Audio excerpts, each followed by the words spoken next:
어떤 큰 일을 이루고 나면 모든 것이 끝났다라고 생각을 합니다. 집을 지으면 끝난 것 같고, 건물을 완공하고 나면 모든 것이 마무리된 것처럼 보입니다. 그러나 생각해보면 사실은 그렇지 않습니다. 아무리 좋은 집을 지었다고 할지라도 그 안에 사람이 살지 않으면 빈 건물에 불과할 뿐입니다. 아무리 훌륭한 학교를 세워도 학생이 없다면, 스포츠 경기장을 아무리 화려하게 지었다고 할지라도 그 안에 팬이 없으면, 사람이 없으면 의미가 없습니다. 이처럼 건물보다 중요한 것은 그 안에 그것을 사람이 누리는 사람이 분명히 있어야 합니다. 오늘 본문에 나오는 느헤미야도 그렇습니다. 그는 하나님의 도우심으로 52일 만에 예루살렘 성벽을 완공했습니다. 성벽을 완공했으니 모든 것이 끝났다라고 생각할 수 있었습니다. 그러나 느헤미야는 거기에 안주하지 않았습니다. 끝까지 어제 말씀에 보면 긴장의 끈을 놓지 않았습니다. 성벽에 거주하는 사람이 너무나 적어 예루살렘의 안전이 보장되지 않았기 때문입니다. 이에 느헤미야는 문짝을 달고 예루살렘의 안전을 위하여 보초를 세우고 성문을 관리하게 하였습니다. 그럼에도 느헤미야 마음 한켠에는 염려가 있었습니다.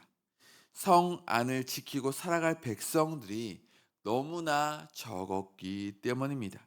아무리 견고한 성벽이라고 할지라도 그 안을 지키고 살아가는 사람들이 없으면 예루살렘은 온전한 공동체, 그 안에 사람들이 적기 때문에 온전한 공동체라 할 수 없습니다. 그래서 하나님의 백성들의 공동체가 회복되어야만 했습니다. 어떻게 하면 많은 사람들을 예루살렘으로, 그 성 안으로, 밖에 사는 사람들을 이주시킬 수 있을지 느헤미야는 고민했고, 이러한 고민 가운데 있을 때 하나님께서 그 아이디어를 느헤미야에게 주십니다. 하나님께서 느헤미야의 마음을 감동시켜 주셨습니다. 느헤미야 7장 5절입니다. 함께 읽겠습니다. 내 하나님이 내 마음을 감동하사 귀족들과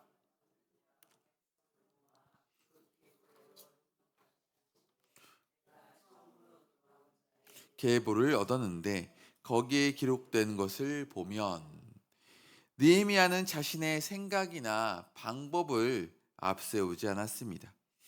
하나님께서 주신 마음에 순종하여 백성들의 계보, 즉 인구 조사를 하기 시작했습니다. 그 과정에서 그는 처음 바벨론에서 돌아온 사람들의 명단을 발견했습니다. 이는 1차, 2차, 3차 귀환자 중에 1차에 해당하는 것으로 에스라 2장과 거의 동일합니다. 그런데 성경은 2차와 3차 포로 귀환한 자들의 명단은 따로 기록하지 않고 있습니다. 아마도 그들은 대부분 예루살렘 주변에 정착해 있었고 계보 또한 분명하게 파악할 수 있었기 때문입니다. 반면 1차 귀환자들은 유다 여러 지역에 흩어져 살고 있었기 때문에 현재 그들이 어디에 거주하고 있는지를 정확하게 파악할 필요가 있었습니다. 왜냐하면 그들이 어디 살고 있는지 정확하게 파악을 해야 그들 중 일부를 예루살렘 성읍으로 이주시킬 수 있었기 때문입니다. 성도 여러분, 사실 그 성벽이 세워졌다고 해서 온전한 성읍이 되는 것은 아니었습니다. 그 안에 백성들이 살아야 안정화될 수 있었고 공동체가 온전히 세워질 수 있었습니다. 그래서 예루살렘 안에 사는 인구가 적은 지금 인구 조사는 반드시 해야만 했습니다.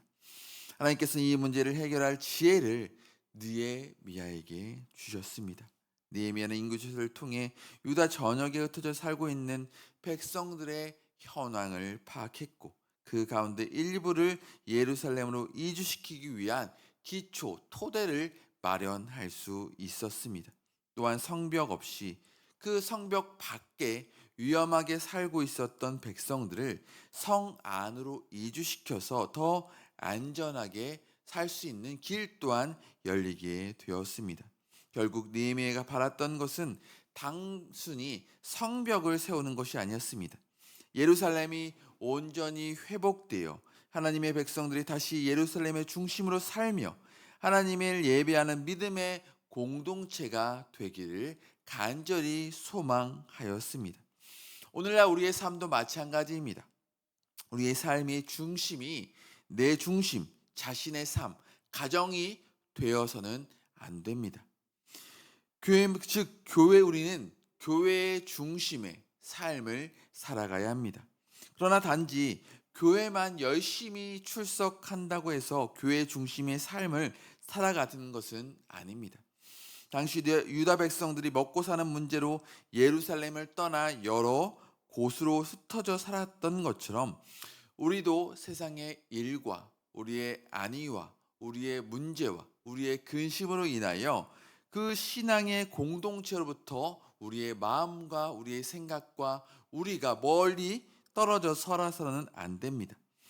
우리가 삶이 힘들고 어렵고 고단하고 그 어려운 문제들이 있으면 있을수록 고민하며 기도하며 나아갈 때 하나님께서 해결할 문제를 해결할 마음을 저희들에게 허락하여 주시고 또한 그럴수록 각자의 길을 쫓아 흩어져서는 안 됩니다. 히브리서 10장 25절에 이렇게 말씀합니다. 함께 읽겠습니다. 모이기를 패하는 어떤 사람들의 습관과 같이 하지 말고 오직 권하여 그날의 가까움을 볼수록 더욱 그러하자. 우리는 더욱 교회를 중심으로 모이기를 힘써야 합니다. 함께 모여 예배드리고 기도하고 찬양하며 하나님께 나아갈 때에 하나님께서는 우리를 굳건하게 세워주시고 우리에게 또한 그 어려움을 해결할 그 지혜를 저희들에게 허락하여 주십니다. 서로 사랑할 때 교회는 온전한 믿음의 공동체로 세워질 수 있습니다. 그러므로 사랑하는 우리 교회가 하나님의 중심의 공동체로 든든히 세워질 수 있도록 더욱 모이기에 힘쓰시기 바랍니다. 함께 예배하고 기도하고 찬양하며 주님의 몸된 교회, 사랑하는 우리 교회를 더욱더 아름답게 세워나가는 성도 여러분 되시기 바랍니다. 먼저 7절에는 지도자 명단이 기록되어 있습니다. 여기에 기록된 인물들은 에스라 2장과 기록된 인물들과 거의 일치합니다. 그러나 에스라에서는 11명의 지도자들이 기록되어 있었고 여기에는 나하만이라는 인물이 추가되어 12명이 기록되어 있습니다.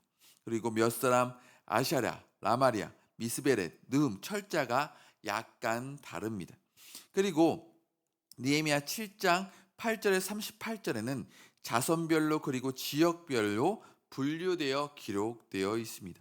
다음으로 39절에서 56절에 성전에서 봉사하는 사람들의 명단이 기록되어 있습니다. 39절에서 42절에는 제사장들, 43절에는 레위 사람들, 44절에는 노래하는 자들, 45절에는 문지기들, 46절에서 56절에는 느디딤 사람들이 차례대로 기록되어 있습니다.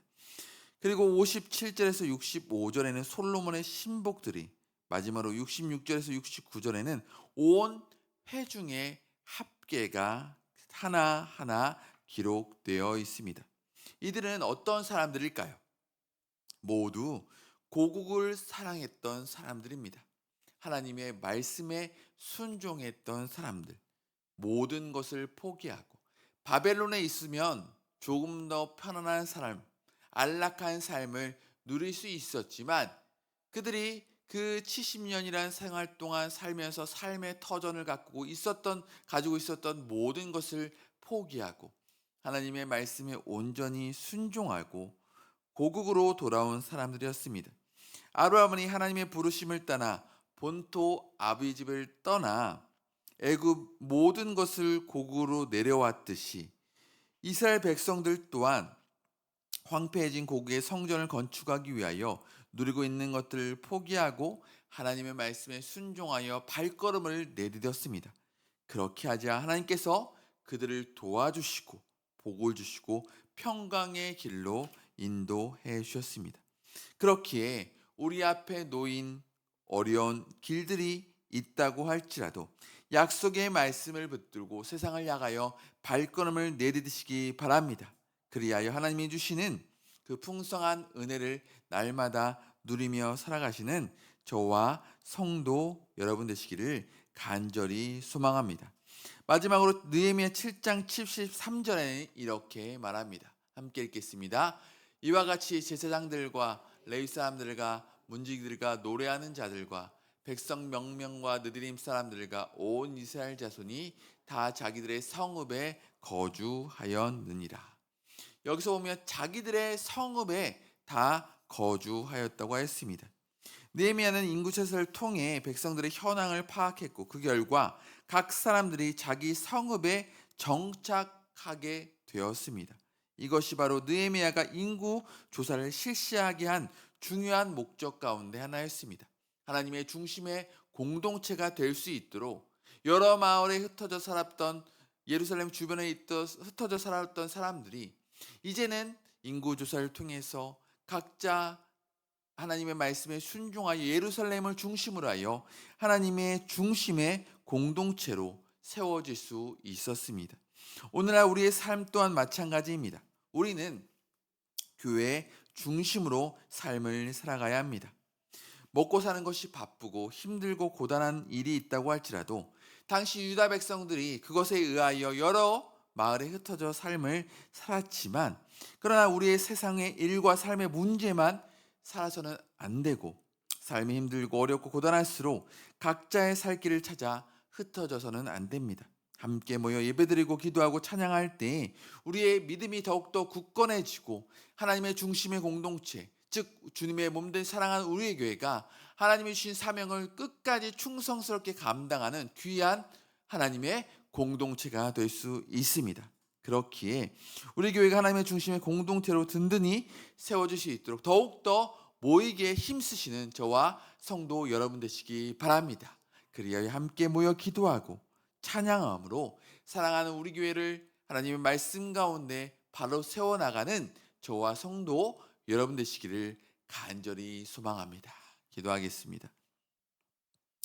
참 좋으신 하나님 감사합니다. 오늘 말씀을 통해서 하나님의 중심의 공동체가 되기 위하여 더 모이기를 힘쓰라는 하나님 말씀에 늘 순종하여 시간을 가리지 않고 주야를 가리지 않고 걸을 때마다 이 주변을 지나갈 때마다 사랑하는 우리 교회를 위하여 기도하고 더욱더 모이기를 힘쓰는 우리들의 삶이 되게 수 있도록 역사하여 주시옵소서. 그래서 하나님의 공동체 사랑하는 우리 교회가 더욱더 말씀과 기로 가운데 바로 세워지는 든든히 세워지는 사랑하는 우리 교회 될 수 있도록 역사하여 주시옵소서. 우리와 함께 하시는 예수님의 이름으로 간절히 기도 올리옵나이다. 아멘.